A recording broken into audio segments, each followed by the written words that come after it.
오늘은 중국 당나라 시대 현종과 양귀비에 대해 역사서에 근거하여 말씀드리겠습니다. 제국이 사랑에 무릎 꿇던 날, 일장세계의 중심, 대당 제국. 지금으로부터 약 1300년 전 중국 역사상 가장 화려했던 제국 당나라가 있었다. 당나라는 단순한 한 왕조가 아니었다. 당시 전 세계 경제 생산량의 4분의 1이 이 나라 안에서 돌아가고 있었다. 지금으로 치면 미국보다도 훨씬 압도적인 슈퍼파워였다.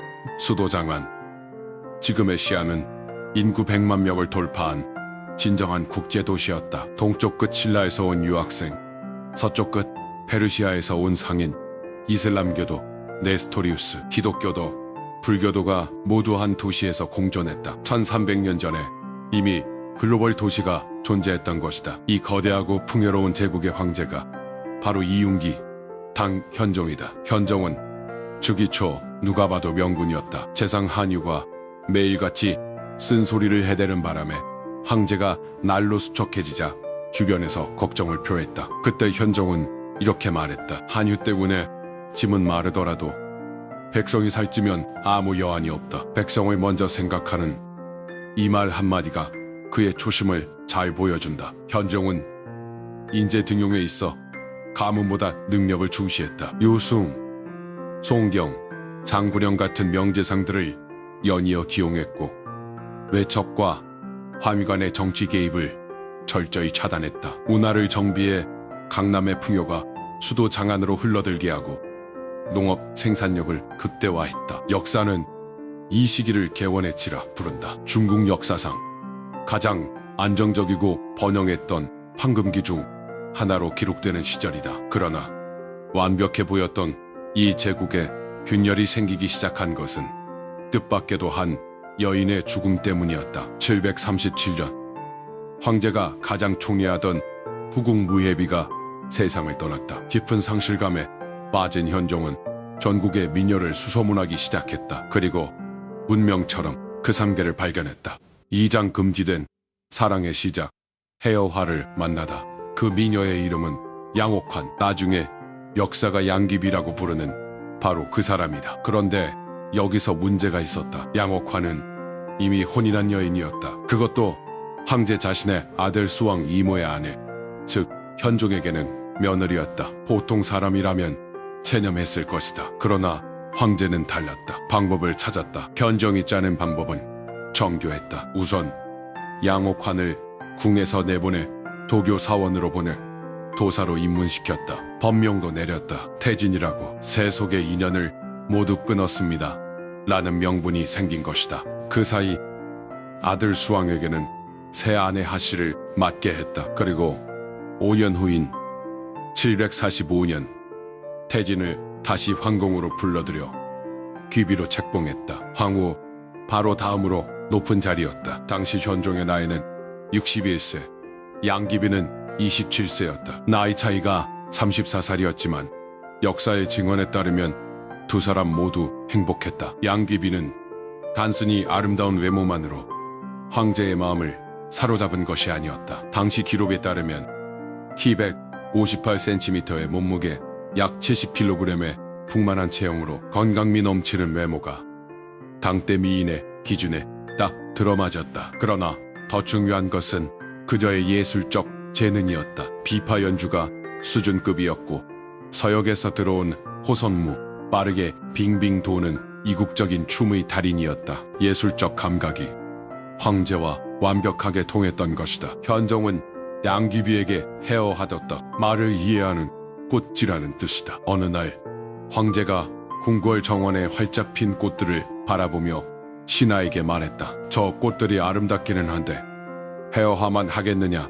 그러면서 옆에 있는 양귀비를 가리켰다고 한다. 황제이자 시인이었던 현종의 면모가 고스란히 담긴 일화다. 양귀비는 황제 앞에서도 질투할 줄 아는 당찬 여인이기도 했다. 한 번은 황제가 언니에게 눈길을 주자 화가 난 양귀비가 궁 밖으로 나가버렸다. 황제가 신하를 보내도 요지부동이었다. 결국 황제가 직접 어가를 타고 데리러 가고 나서야 그녀는 눈물을 흘리며 돌아왔다. 제국 최고의 권력자를 쥐락펴락하는 당찬 여인 그게 양귀비였다. 삼장 화천궁의 봄밤 사랑의 절정. 두 사람이 가장 많은 시간을 보낸 장소는 화천궁공원에서 덕후덕하 섬서성 여성여사리한 이슬게 자리한 이 궁궐에는 사계절 온천수가 솟아났다. 현종은 양귀비를 위해 특별히 목욕탕을 만들어줬다. 해당 화꽃 모양으로 돌을 깎아 만든 해당탕 탕감이다. 훗날 시인 백거인은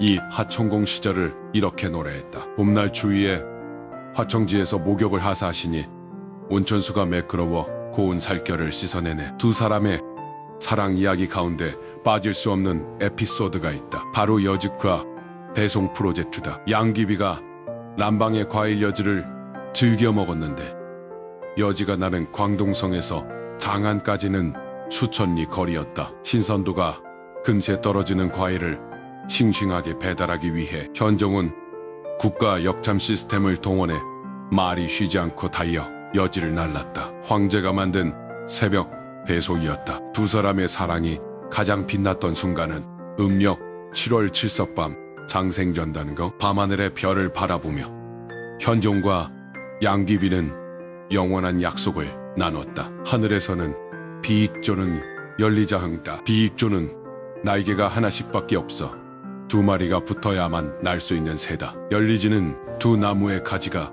서로 얽혀 하나가 된 것을 말한다. 죽어도 절대 떨어지지 않겠다는 영원한 사랑의 맹세였다. 사장 제국의 균열, 양국충과 알록산. 그러나 아름다운 사랑 이야기에는 어두운 그림자가 드리우고 있었다. 양귀비의 친척들이 황제의 후광을 등에 업고 조정에 진출하기 시작했다. 그 정점에 있는 인물이 바로 양귀비의 육촌오빠 양국충. 원래 시장통의 건달 출신이었던 양국충은 사촌 누이 덕분에 하루아침에 재상 자리에 올랐고 무려 40여 개의 관직을 혼자 다 가져갔다. 그의 정치는 뇌물수수와 정실 인사로 점철됐다. 개원의 치시절 요숭이 세워둔 공정한 인사 원칙이 무너지고 아청꾼들만 득세하게 되었다. 황제가 풍류에 빠져있는 사이 조정 밖에서는 더 큰 위협이 자라고 있었다. 알록산 소구드인과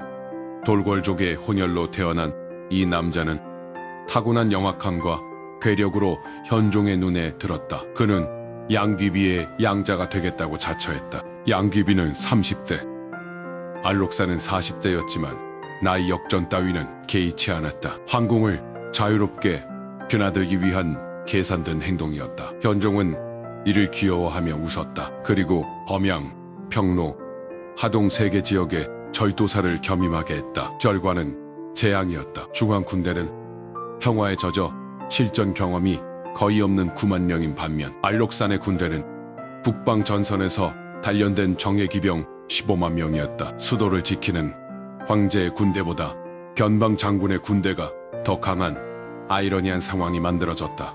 양국충은 알록산의 군사력이 자신의 권력을 위협한다고 판단하고 그를 조정으로 불러들여 제거하려 했다. 위기감을 느낀 알록산은 선제 공격을 결심했다. 755년 11월 드디어 터졌다. 알록산이 내세운 명분은 이랬다. 간신 양국충을 토벌하여 황제 곁태악을 제거한다. 반란군은 한 달 만에 낙양을 점령했고 알록산은 스스로 대연의 황제를 칭했다. 이듬해 756년 6월 마침내 장안이 함락 위기에 처했다. 오장 마외역의 비극. 현종은 수도를 버리고 서쪽 사천으로 피난길에 올랐다. 피난 도중 먹을 것이 없어서 백성들이 바친 거친 잡곡밥을 황손들이 손으로 집어먹었다. 엊그제까지 세계 최강 대국의 황제였던 사람이었다. 제국의 위험은 땅에 떨어졌다. 그리고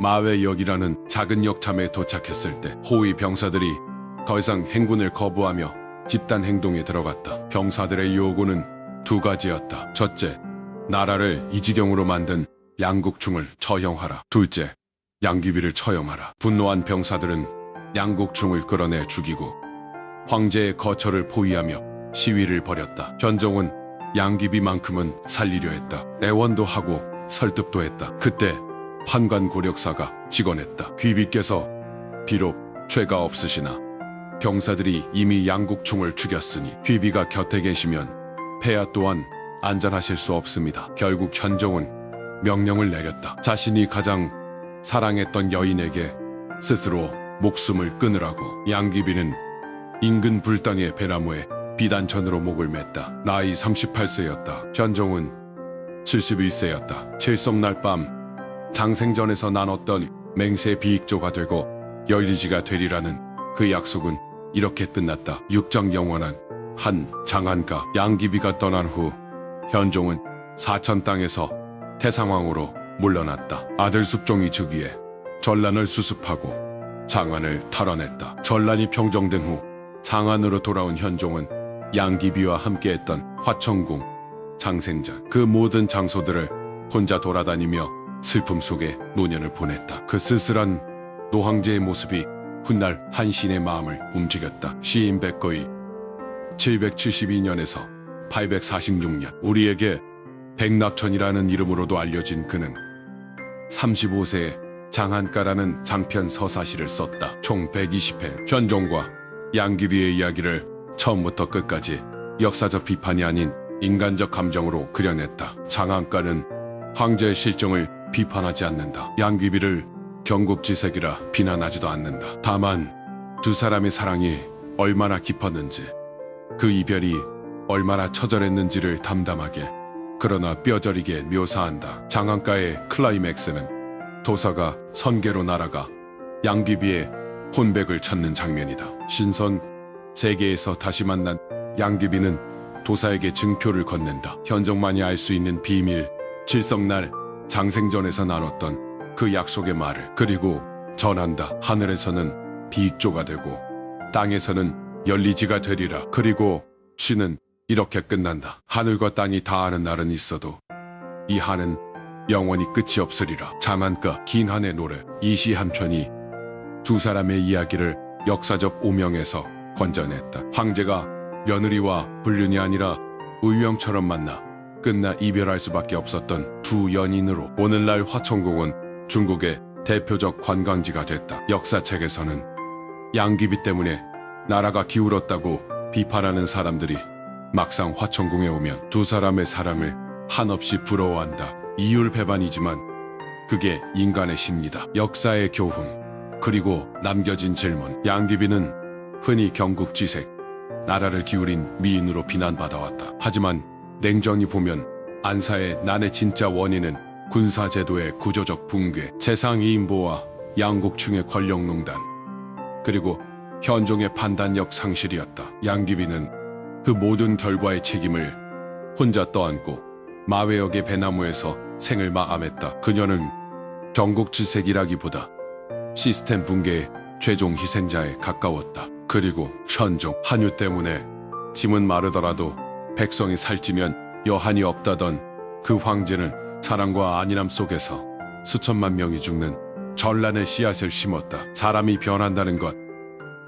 그리고 권력은 사람을 바꾼다는 것의 무서움이다. 찬란했던 개원성세와 처절했던 안사의 난, 그리고 마외역의 비단천은 번영과 몰락이 한 끗 차이임을 오늘날에도 웅변한다. 하늘과 땅이 닿아하는 날은 있어도 이 한은 영원히 끝이 없으리라.